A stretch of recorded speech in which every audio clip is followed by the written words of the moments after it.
When it comes to having your hands up in a fight, obviously you want them up so you don't get hit in the face like Kyle did at the start. Where the hand should be, in my opinion, is dependent on what range you're at. If he's outside of punching range right now, he should be presenting no target to me. So if you come and look from my point of view, right? If I'm looking at Kyle, I don't want to punch him in the face with any straight punches. I'm going to have to go circular to get there. So his hands are in a perfect position because I'm not boxing and I'm not in the pocket.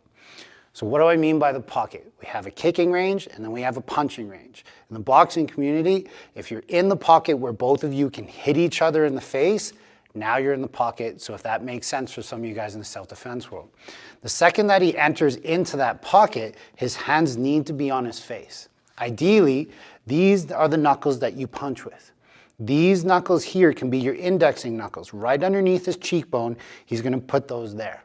And this is what traditional boxers or Muay Thai fighters tend to think of. Sometimes their hands are higher as well. They're just adding extra protection. His chin should always be tucked down. His hands are on the face. But again, if one punch is out there, his shoulder's protecting this side of the face.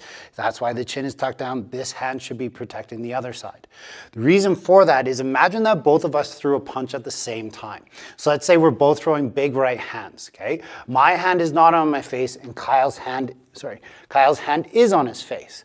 He's going to have more of a direct impact into my jaw, my mandible, which can cause more damage. And because it can cause more damage, why not put something up just in case? May you break your hand? For sure. But I'd rather have my hand broken than my jaw broken, if that makes sense. Now, the thing is, you'll see a lot of bare knuckle fighters is they actually don't put their hands on their face like that. They'll put their palms there instead. So now replace those knuckles with your palms and tuck that in. I love this option as well, and it also helps me think of my elbow training. So the number one thing here, though, is just making sure that your hands are up. If your hands are up while you're fighting, you have a better chance of throwing offensive strikes while having some form of defense. That's really the number one thing that you're taking home. So a little drill that you can practice, I'm in kicking range.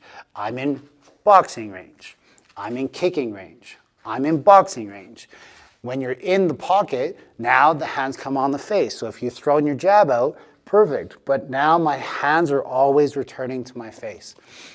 One of my old MMA coaches said it best. At the end of a class, if you don't have little bruises underneath your cheek, you weren't protecting yourself. Don't just hover your hand over here.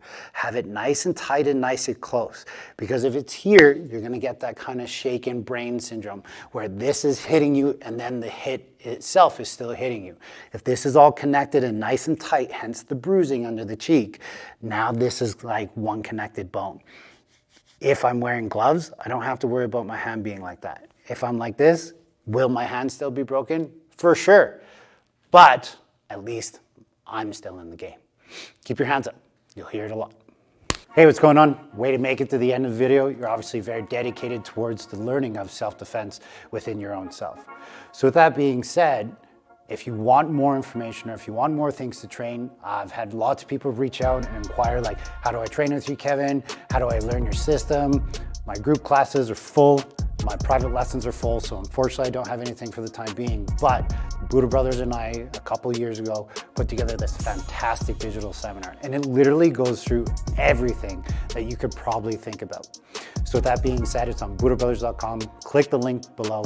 Make sure to like and subscribe for all the major content that we're going to be putting out. We're doing this free for you guys because we want you to build confidence, for you to feel safer on the street so that we can make this world a great place. But you gotta train your ass off to get there. So keep up training. Good job.